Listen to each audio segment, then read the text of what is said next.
PCOD life time साठी काही effect देऊन नाही जात ना? नाही नाही, त्याचं काहीच काळजी करायचं नाही. तू जर हे खाणं पिण्यावर कंट्रोल, आहार आणि विहार व्यवस्थित केलं तर तुझं बऱ्यापैकी याच्यावर मात करता येते. मला 15-20 दिवस झाले इथे असं खूप असं फंगस झाल्यासारखं किंवा असं स्पॉट्स दिल्यासारखं हा. होतं आणि इथे या एरियात आणि इथे झालंय. नाही, हे सगळं तुला हे पीसीओडीचे लक्षण.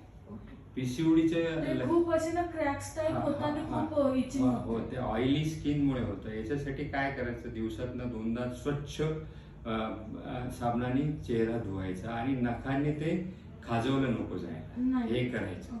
आणि हळूहळू पीसीओडी वर कंट्रोल मिळवला आपण, हार्मोन टेस्टोस्टेरोन लेवल्स कमी झाल्या की हे पिंपल्सही जातात.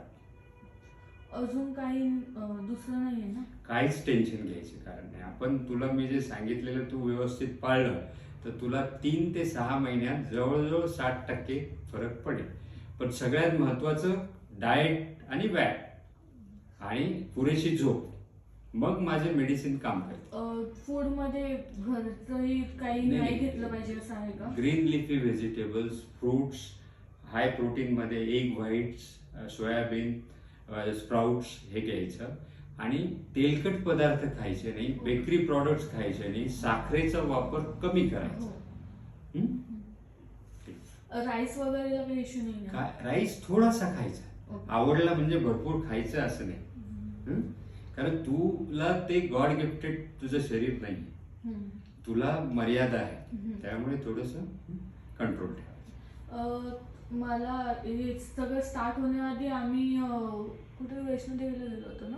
वैष्णोदेवीला गेलो होतो तर तेव्हा कंटिन्युअसली जाऊन येऊन पूर्ण वॉकनेच केलं होतं. तर अराउंड 24 to 30 किलोमीटर्स असेल ते जाऊन.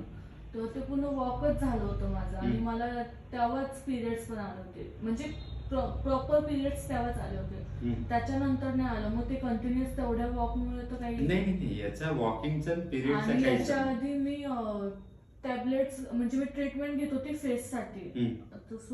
असं काही त्याचं नाही. हे क्लिअर कट आपलं पिक्चर काय, वेट वाढलेलं आहे, चेहऱ्यावर पिंपल्स आहेत, पाळीची इरेग्युलरिटी आहे.